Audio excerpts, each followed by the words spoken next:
We're now joined by tonight's winner of the 20th annual UNOH 200, Kyle Busch. His 49th victory in 140 NASCAR Camping World Truck Series races, his third win of 2017.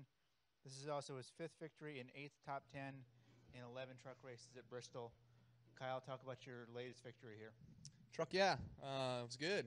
You know, certainly was, I guess, one for our memory bank anyways. But, you know, it was nice to score a victory and not tear our stuff up after winning in the last two races in the first two stages and then screwing up in the final stage, not being able to get to victory lane with the 51 bunch. So that's been frustrating, and thought we did the same thing here tonight. But, you know, fortunately we were able to stay out of any sort of trouble there in the third stage in the final laps and get ourselves a victory like we thought we could, and we had a truck fast enough to do it. And driving through the field there was pretty fun, but also pretty challenging in the same respect. I thought once I got close there, I started to slow down a little bit and wasn't sure if I had enough tire to get by those guys, and then traffic kind of helped me out. So, you know, from there it was just about biding your time and seeing what was going to happen to the end. And obviously we got that lucky caution there at the end in order to have to do it all over again on a restart, but it all worked, so we'll take it.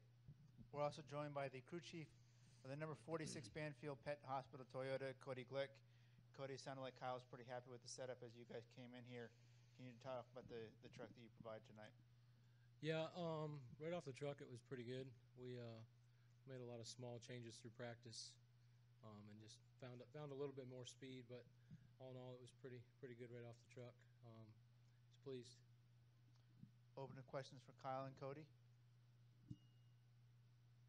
Bob in the front, and then we'll go to Kenny. Bob Parker, ESPN. Kyle, was there much impact from the VHT or PJ1 that they had put down? And did you think you'd be able to drive through the field after the penalty, considering many people thought it was going to be a one-groove racetrack tonight?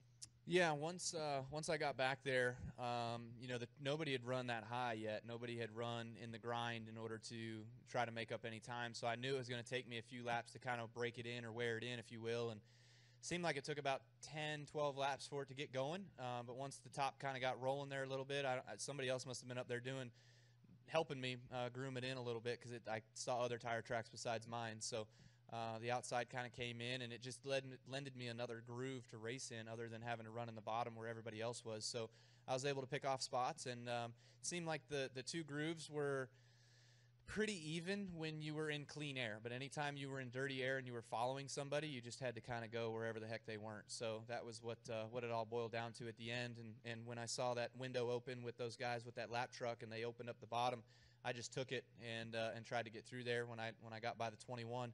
And then was able to get the 88 when he got back to the bottom, and I was able to roll the top. It seemed like him rolling the bottom was just a tick slower, but overall I think our truck was a little better all night long, and so comparison to bottom groove to top groove, I felt like the lap times were really similar. Was there more grip on the bottom still? The grip was definitely there earlier in the race, but it wasn't very good there at the end. I take that back. I mean, the last restart of the race, we ran the bottom, and it was fast, you know. But I think the thing about it is just when you get in traffic and you run 30 straight laps and you have tire heat and air pressure builds, you have to move around. You know, it just kind of depends on what's going on in front of you or around you. Kenny Bruce, NASCAR.com. Kyle, do you drive any differently, any harder when you seem to be angry with the call? Yeah, I guess I was tonight. You know, certainly I knew that they weren't picking on me, but you know, it was right there, right on the limit, and was frustrating for sure. And we were able to overcome it. But it seems like sometimes, you know, when you hear about all the other things that kind of go on through the tech line and everything else, it gets a little aggravating sometimes when you feel like you're picked on. Matt Weaver, AutoWeek.com. The first question I have too is for Cody. Your first ever NASCAR National Touring victory. How cool is that? It's pretty special, honestly. It's my fourth year at KBM, and they gave me the opportunity this year to do the Super Late Model program and do four truck races, so it's pretty special. Yeah, and how much of that Super Late Model program or people are involved with this one-off effort? My whole team. Mm-hmm. Yeah, all my guys.